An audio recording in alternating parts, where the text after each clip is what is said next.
நினைச்சதும் நடக்கல. சீசர்கள் என்ன நினைச்சாங்க? லூக்கா 24:21 அவர் இஸ்ரவேலை மீட்டு ரட்சிப்பார் என்று நினைத்திருந்தோம். இப்போ அவர் செத்துட்டார். இப்போ அவர் என்ன ஆயிட்டாரு? செத்துட்டார். நம்ம என்ன நினைப்போம் தெரியுமா? நான் நினச்சது நடக்கலைன்னா எனக்கு ஊழியம் இல்லைன்னு தோணுது. நான் நினச்சது நடக்கலைன்னா எனக்கு அழைப்பு இல்லைன்னு தோணுது. நான் நினச்சது நடக்கலைன்னா நான் தோற்று போயிட்டேன்னு தோணுது. நான் நினச்சது நடக்கலைன்னா தேசத்தில் அவமானப்படுவேன்னு தோணுது. ஏன் அப்படி கிடையாது. நீ நினைத்தது நடக்காத பொழுது தேவரீர் சகலத்தையும் செய்ய வல்லவர். நீர் செய்ய நினைத்தது ஒன்றும் ஒரு நாளும் தடைபடுவதில்லை.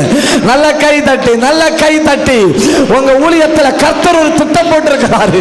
உங்க குடும்பத்துல கர்த்தர் ஒரு திட்டம் போட்டிருக்கிறாரு. உங்க வாழ்க்கையில ஆண்டவர் ஒரு திட்டம் போட்டு